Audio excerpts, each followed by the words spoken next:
Okay, so, oh my God, I'm so excited for tea with Dawn and Dee. Tea with Dawn and Dee. Take one of our first Good. session. Yeah. All right, morning everyone. Thought we'd just do Morning. this casual little chat because between us, we've realised that so many women are struggling. I'm going through the same shit. Yep. And flicking from one thing to another. Yeah. I'm constantly struggling. And you may just think because we're coaches, we've got it all together. Winging it. We haven't got it all together. As we know, so many of my clients know, they have the same conversations. So we thought we'd do this to kind of get it out there to say you're not on your own, and we want to just let you know a bit more about how we feel, but also about how our clients are feeling as well. And we thought we'd kind of talk quite a bit today about why do we make these decisions, choosing the foods we choose when we know deep down, oh my gosh, I really want to get to where I want to be. There's no bad food, firstly, just saying. But we make choices that make us feel pretty rubbish at the end of the day. But why we're making those choices in the first place? What is it that started that happening in a day? What's happened? So we thought we'd talk a bit about that. Yeah, because we're all good at switching off as well. I think that's a big part of it all, isn't it? We know what we should be doing. We know what we should be eating. Yep. We know what's important. Yeah. But then life gets in the way. Takes over. And I think especially, obviously I literally focus on sort of like the midlife ladies, 40 plus, but we have so much going on now. Yeah. And I suppose we should introduce ourselves, actually. I'm Dee from Imperial Bodies Gym and run a business called D60 Coaching. I focus more on the trauma side of things. So I'm a trauma-informed coach, deals with transformations, purely because a lot of what we've grown up living through and believing has a massive impact on the choices that we make as adults. Mm-hmm. And Dawn? I am Dawn French, yes. Not the French, but Dawn French anyway, of Transform with Dawn Fitness. And I focus more on women as we hit this stage, 35 plus 40 onwards, especially when we hit perimenopause, menopause, because that really took it out of me. And that's when I slightly changed my coaching into moving into that area, because I know how much it takes out of you and things that are changing in your body, myself included. Mine was more the stress side, the emotional side. So that's why I focus on ladies going through this stage of their lives, feeling stronger, feeling more capable, bulletproof in body for future life, and for looking after those little grandchildren if they come along in your life, because they are exhausting. So that's my area. Yeah, and I think it blends nicely as well, doesn't it? Because you also focus a lot on the mindset and you talk about beliefs and habits. And I think going back to what we were going to talk about at the start, it's why are we eating or drinking or doing things when we know we could be doing something that actually helps us get to where we want to be. Mm-hmm. And I think a lot of us have been programmed to feel shit when we eat shit food, when we reach for the biscuits or sit and eat chocolate when you're talking on the phone. Yep, that's me. Or drink the wine after you've had a really stressful week or month or even day. And for me, it's always alcohol.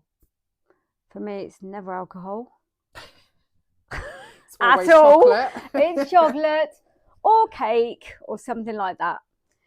And I think when I talk to my clients and they know that I am very similar, Dee is very similar. We both understand what you're going through because we do it as well. Well, we're human. Yeah. You know, when it's like we are all similar. Yes, we take care of our bodies. We're in the gym. We're lifting the weights. But on a base level, we have the same thoughts, feelings.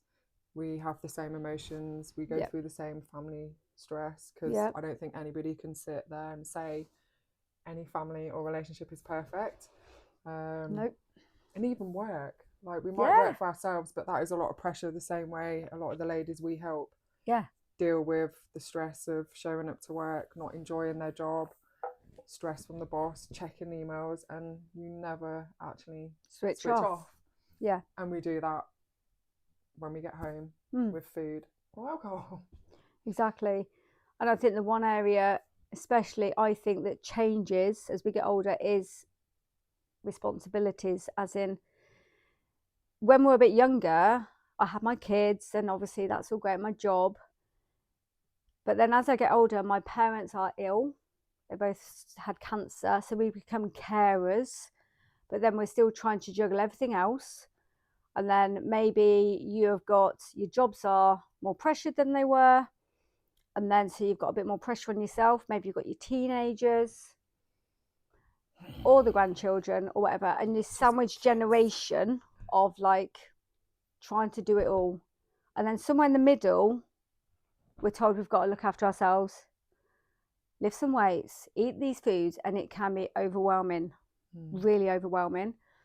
But it's how do we cope with those things when it comes to food and using it as a tool to almost like overeat with the wrong foods. And I'm more than happy to tell you about me and Dina, about her, about how we do exactly the same thing, but then what happens once we do that. And that's where I think people need to look at things and because we know when to think, right, that was that day, okay, back on. But it's when you have days and days of it and then it turns into weeks and then we feel like we're failing.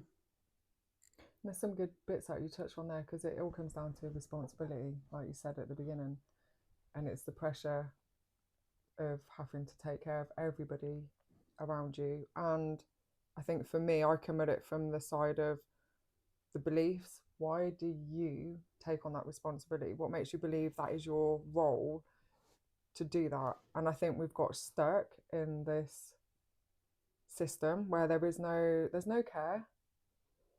There is no external support. Even as parents, I didn't have grandparents looking after because my parents were working. Yeah. And then they're getting older. So the responsibility comes to me to help them do little things. And that's what you were touching on. You've got clients that are having to take care of sick parents, work full-time jobs, and then try and fit themselves in the middle of all that alongside taking care of their kids and dealing with their kids' problems or grandkids. Yeah. And it is a never-ending spiral. And I think the important question a lot of people have to ask is, how can I be more aware of all this? How can I switch on instead of switching off with food or alcohol? It's what is going on? How can you find a way to reflect when you get in to go, what the fuck has happened in my day? And I do swear a lot. I don't. And just have a moment. You know what it's like, because you walk in and then you've got to sort the washing, you've got to clean the house, you've got to cook the dinner, you've got to sort the kids out, you've got to phone your parents, whatever it is. It's when do you get time to breathe, or how can you give yourself 5 minutes to just say, right, I'm home. What has actually happened in the day? And also, the other thing I find with clients that say, but then I feel guilty for taking time for myself because I have got to still do all this other stuff that you're putting the pressure on yourself to do. I do that. No one puts the pressure on me. I don't have pressure from Simon or anyone to, you haven't done this, but I feel I need to do this and I need to do this. And it's so easy. This is one of my job. Where does that come from, Dawn? Yeah, Who made you believe you had to get everything done? Who made you believe you had to have a nice, tidy home? Or that was from my mum. Yeah. Because my mum was extreme. She had 5 daughters. We didn't have much money, but my God, that house was the cleanest house in the street. She was so house proud. And we were brought up to be extremely house proud, to make sure our house is always tidy, to make sure everything's in order. Why was that important? To her or to me? To her, because that was her one thing that she had control of. Yeah. But then it's given an impression, isn't it? Yeah. To everybody else, because on the outside you look like you've got everything together, and it's that image of being able to look after things and take care of a home, take care of your kids. And I think we all fall into that trap, and we've learned things from parents. Well, I've spoken to Dee before about, so when we come back to the food side of things, I definitely emotionally eat. I am an emotional eater. If things are all good, I'm pretty good. Like I love all my food. I love all my nourishment food that we all know we should be eating. It's really good for you and whatever, but we can eat any food, obviously. But for me, it would be stress, trigger, whatever that was. it would be chocolate. I wouldn't go and buy the chocolate. I'd never go and buy a bar of chocolate. I just never do. If there's chocolate in the house, which there has been, and then I'm like, oh my God, there could be like some Quality Street. A whole tin of Quality Street was upstairs in the spare room because it was left over from Christmas. It wasn't even opened. So you might relate to this. So one day I was really stressed. I was like, I want some chocolate. I need some chocolate. So I knew there was some chocolate upstairs, and I was like, oh my God, there's still that chocolate. So I went round the edge, so it didn't look like I'd opened it. There's only me and Simon here, and Elliot, who wouldn't even care. And I remember throughout the day, just keep going back, another load of chocolate. I mean, to the point of I felt quite sick. It was ridiculous. But then feeling really guilty for doing that. Someone wouldn't have cared if I'd have eaten the whole lot of chocolate, but I felt really guilty for eating it. Explain to people, because some people will hear the word trigger and stress and think it has to be something really extreme. Oh, like, no. But it doesn't. It could just be having to open up and go through 100 emails in the day, or having a shitty call with your boss, to having a car accident. You know, all these things are stress on the body, and it's how you respond to it. But feeling guilty as well. Why did you feel guilty? I don't know if that comes from, again, childhood. In our house when we were young, we didn't have much money. We didn't have a lot of things, and we definitely didn't have an endless supply of chocolate and cake. It was always around celebration time that we'd have that in. So when it's Christmas or birthdays, me and my sisters, we overeat. We celebrate the fact we are celebrating. Because when I was younger, if it was your birthday, we had some chocolate given to us, a box of chocolates. So it was almost like you overindulge on that time because it's something I celebrate. And I still remember my mum and dad and my birthdays and my Christmases. So we all just do that. So whether it's the guilt because of being able to have it on tap when I didn't have it as a child, I don't know. But I do know that when I've got to the point of like, I can't eat anymore. Oh, what have I just done that for? Oh, I've just eaten all that chocolate. I feel so tired, I feel sluggish. But then I can reset. It doesn't go on. I then reset, rethink how am I feeling, okay, and I can get back on track pretty much the next day. And I think that's what we were talking about as well, is recognizing it, don't beat yourself about it, and then start again, move on. Rather than, well, I've just done that, so what's the point for the rest of the week? I might as well just keep eating the rubbish. I'll start next Monday, and it might only be Monday this week. Yeah, I think it's interesting. I think this is one thing I like women to focus on as well, because it will help you break that whole emotional eating or eating when you're not hungry, is explore the emotion. Because you called it guilt, but it sounded like you actually were ashamed of what you'd done, because it's, why did I do that? Why did I eat all that? You know the chocolate was there. You didn't have to eat it. It's been there for months, sneakily. You know. I could have just enjoyed it with my cup of tea. So it's what happened before. Is it because you knew that you could have dealt with it differently? You didn't really want the chocolate, and you just reacted, and that's what we all get stuck doing. For me, it's alcohol. You know, running a gym it's hard. Like financially, it's been really, really fucking hard since lockdown. That puts a lot of pressure on me, and I don't stop thinking about what I can do. So me drinking is to help me switch off, because I don't want to keep thinking about things to help the business. And then I have that mum guilt of the business has taken my time away. But when I drink, like it's weird to explain, but my head goes quiet and I feel relaxed in my body. But then I'll shit talk myself because it is guilt, because I didn't have to drink. I don't need to drink to switch off. I can just talk and go, this is really getting to me because, you know, I'm struggling financially and it's hard. I don't want to keep thinking about the gym. I could have a conversation, but you never want to do it. So I don't want to sit there at the end of the day talking to Hayden or the kids. So alcohol's my quick fix. And I think a lot of us get stuck in that. I also mentioned to you today that I don't eat through emotions, but I eat because I'm bored and it's a habit. I'll sit watching the TV. I've had my dinner. I am full. I literally couldn't put anything else in my stomach. But and then I want the crisp or the chocolate or a bag of sweets because I just want it. and then I'll feel shit. Yeah. Because I'm now uncomfortable and bloated, and I don't really need to eat it. So it's like I negatively talk about myself in my head, and I will call myself a fat bitch because I didn't need to eat it. But that's how easy women will go into this spiral of shame, guilt, and continue to emotionally eat because you haven't learned how to express what you really need or even be aware of it. And it is hard. Like, I can't do it all the time. I think awareness is the one thing key, because it's so easy to, it becomes a habit. Yeah, and it becomes a habit that you just do something. One of my clients admitted that, you know, when you go, and I think I've done this before, when she'd gone to the supermarket, got the shopping, then there's these donuts, and shouldn't be having the donuts. Well, I'm going to get a bag of donuts because don't shop when you're for hungry. The family, for the family. But then sitting in the car and having a donut, but then having another one, and then having all of them. I'm laughing because I did that the other day. I bought a packet of wine gums and licorice all sorts. Wine gums? And I ate them in the car on the way home. Oh. And in my head, I was like, I felt like a secret eater because I didn't want to eat them at home because Hayden's on a diet for the holiday. And I was just like, why am I eating them in the car? Yeah. Like, but she ate them all. But then threw the packet away so no one would find it. So put it in the bin. But then when we were chatting about it, it was in tears because of why do I do this? Why do I eat secretly?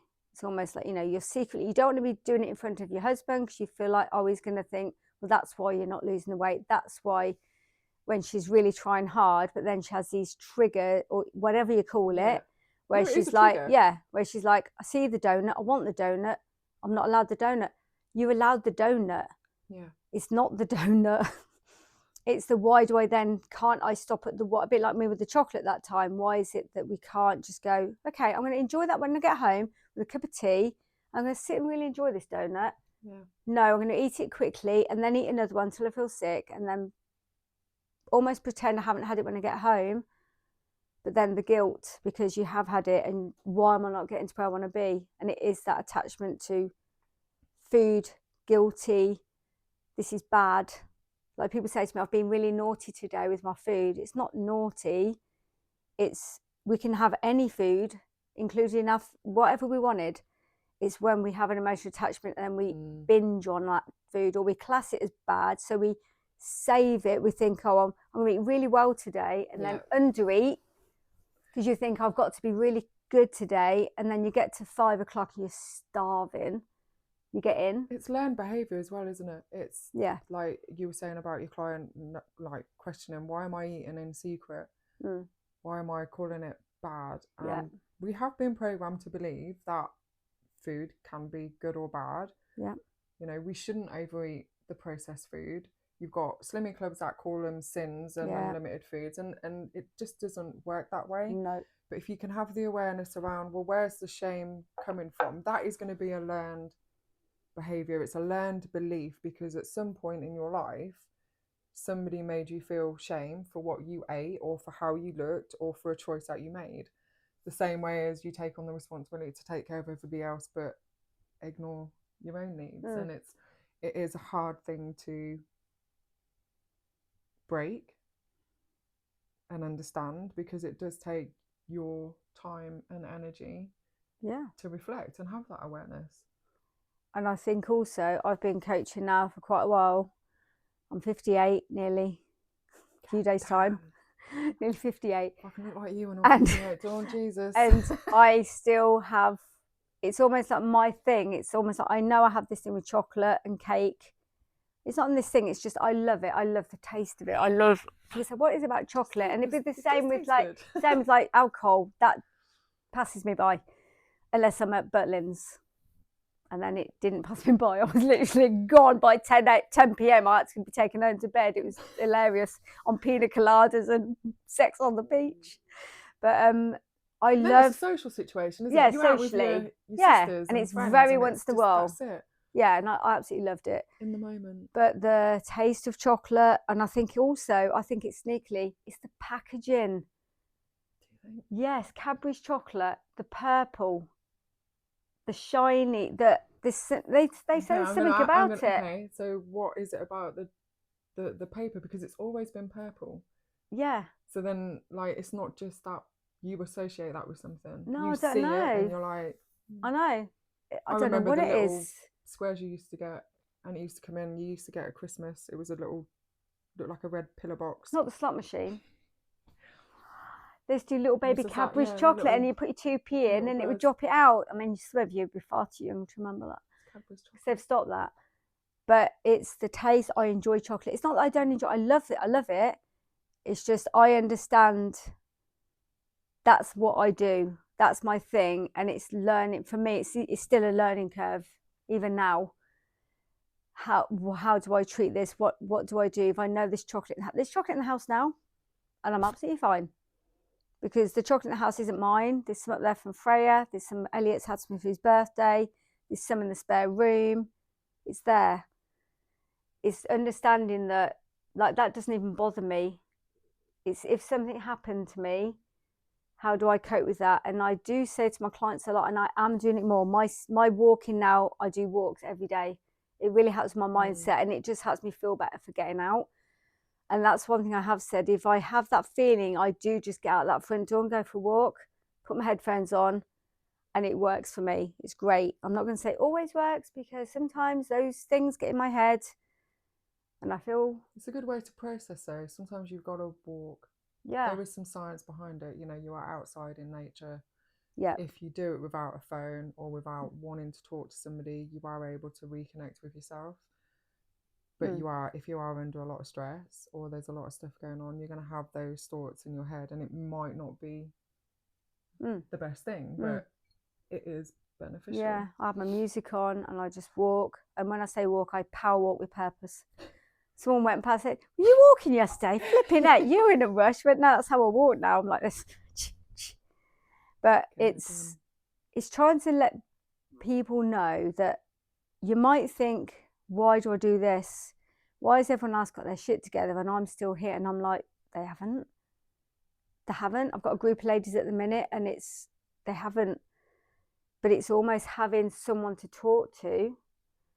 And what Dina does is really interesting, because it's all this thing of, like, some of the things go back to when you were younger. So mine was that when we started talking to you, and I was getting, but why did you do that? Well, I don't know. Well, yeah, but why did you do that? Because I was determined to go, I don't know. And then we found out it was a family thing, going back all the way down to, we were always spoiled on Christmas and birthdays. It was celebration time. There was endless amount of food on the table, which didn't happen all year round. So we would just eat, and then I think that's it. Or when I'm on my phone to my daughter, I was eating. And then I remember her husband saying to Jess, "Your mum's always eating when she's on the phone to you." And I was like, oh.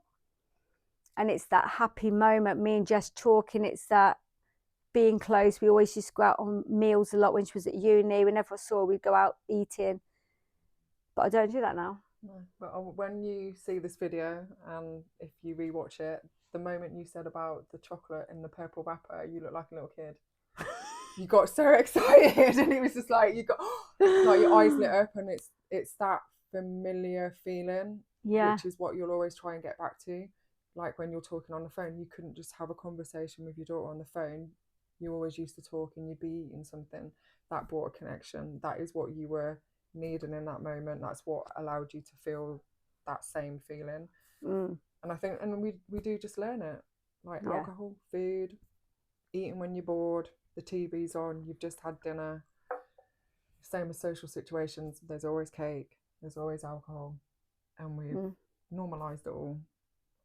And I think if you take one thing from watching this video and listening to us talk, it would be pay more attention, have more awareness of what is it you need in that moment when you get home after a stressful day, after you've had an argument, after you've dealt with your parents or the kids' stress or the grandkids. Don't just reach for what you always do. Just take 5 minutes. It is hard, I get it. It's really hard stuff to do. It is hard. But I think recognising it is the first step. It's almost like, oh, I'm feeling like this. I'd normally do this. Just, it's almost like the deep breathing, the taking a moment out of the situation where you are, of just going for a moment, just sit for 5, just to take it all in, because it's so, bed. yeah. go lay down. Yeah, because it's what we've been doing for years is ingrained a bit. It's almost like it's like habits. It's all right for people to say, "Oh, just do this," and then for you, prime example, drink water.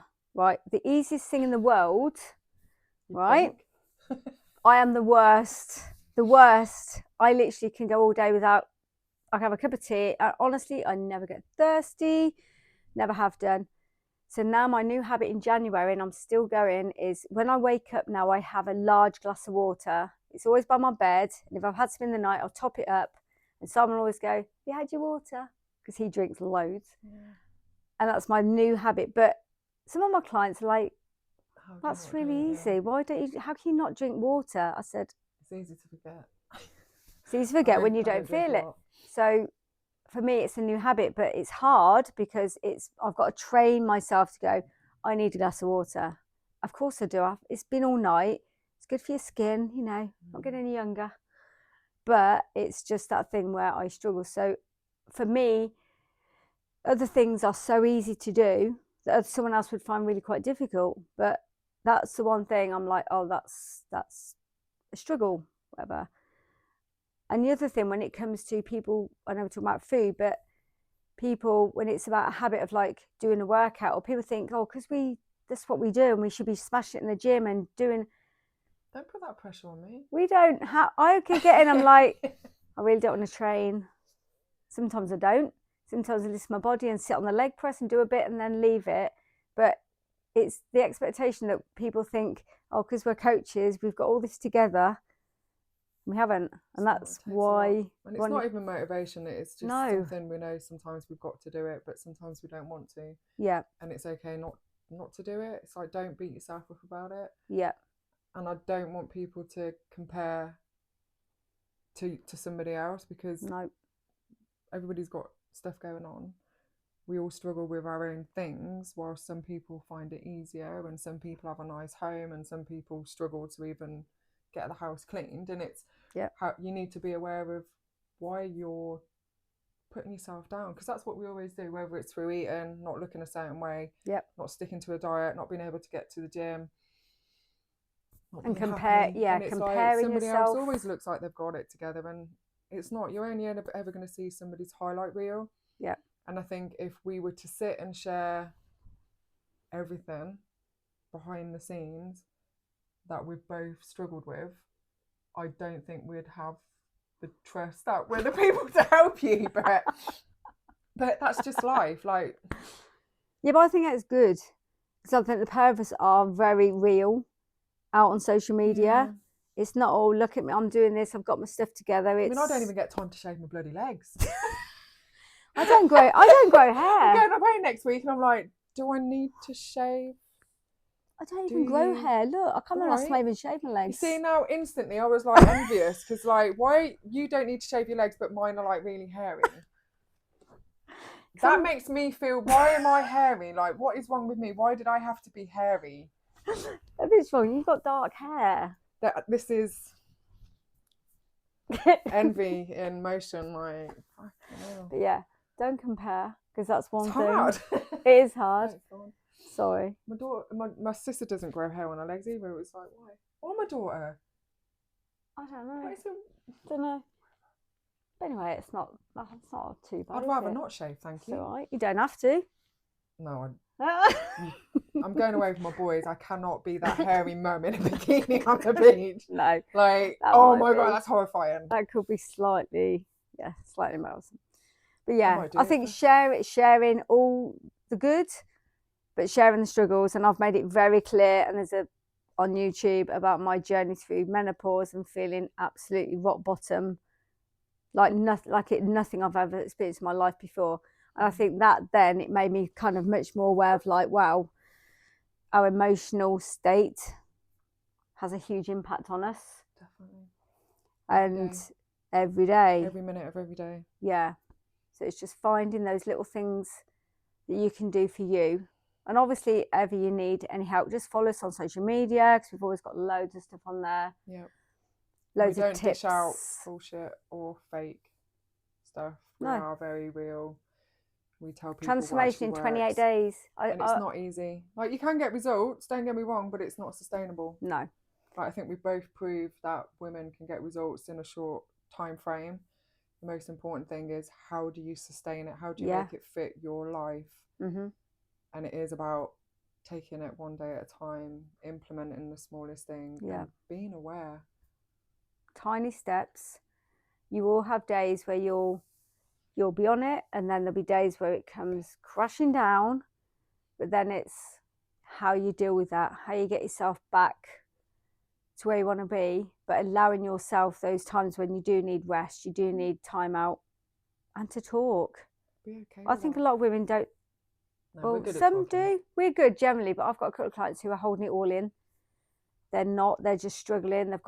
They're being pulled here, there, and everywhere, and they are really struggling. But I think sometimes, if you flip that and ask, it'll probably be because they've got no one that they feel able to talk to. Because a lot of people try and come up with solutions rather than having that person to listen and go, things must be really hard now. Like, do you just need to vent? Into something you want to explore? And it is hard. It's like, I think there's a lot of women that have got friends and loved ones and people to talk to, but there's that shame and guilt and pride around just saying I'm struggling. Well, I've got 4 sisters, loads of girlfriends, and when that menopause, don't rub it in. Sorry. And then when that menopause moment hit me, where I was literally down in Bournemouth for no reason, I just ended up down in Bournemouth crying my eyes out. That's where Mum and Dad's ashes are. I still didn't talk to my daughter, my sisters, my friends, and I just tried to keep going until the wheels all came off. I talked to you eventually, didn't I? Because I think it was obvious something wasn't right. I was really in a bad way. But you just keep going. And you also feel like, why am I not coping? Why is it I am not able to get out of bed? Why do I just want to pull the sheet covers over me and be pretending I'm in a black hole and never get out? That's how I felt. Cancelling clients because you just felt you were in such a bad way and making out you were ill. They all know now how I was. And it was like an illness, really. But like you say, it's that reaching out before that stage. Yeah. It's being okay with it. It's knowing that, we have guilt and shame around just not being the strong one. We do interpret and believe that it means we're failing or not good enough at what we're doing. Like, I'm not a stranger to any of that, but I have learned that if that's how I'm feeling, I am going to cancel my clients. I am just going to stay at home in bed. I am going to have a nap. Before I talked to you, I never had a nap ever. I was like, why would you need a nap in the day? I mean, how lazy is that? Then I actually realised how ideal a nap is when you started telling me to stop, slow down, take a minute, have a lie down. If you fall asleep, have a little nap.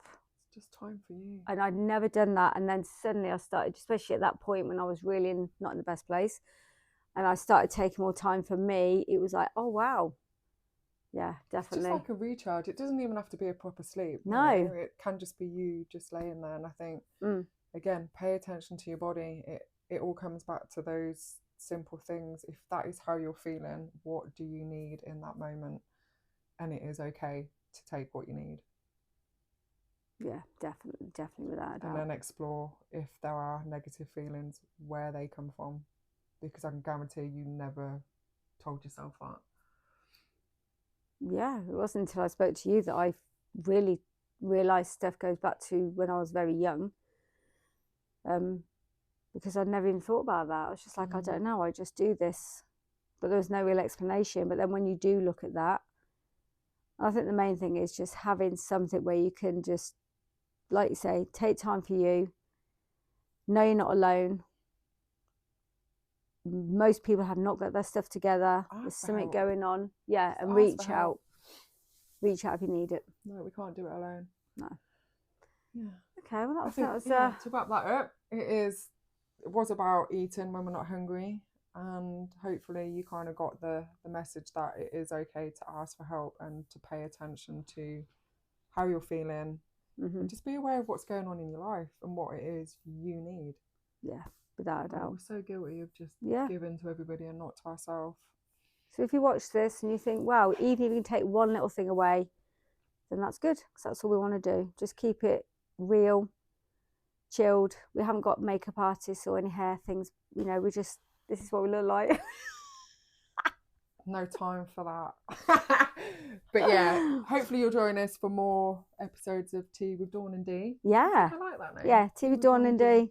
Yeah, and if you've got any comments, put them in the link or the comment section. Yeah. And then hopefully you want us to talk about anything in particular. Yeah. Let us know if there's something that you think I'd love to know a bit more about that. And we'll make a note and then we'll pop it in next time. Thanks.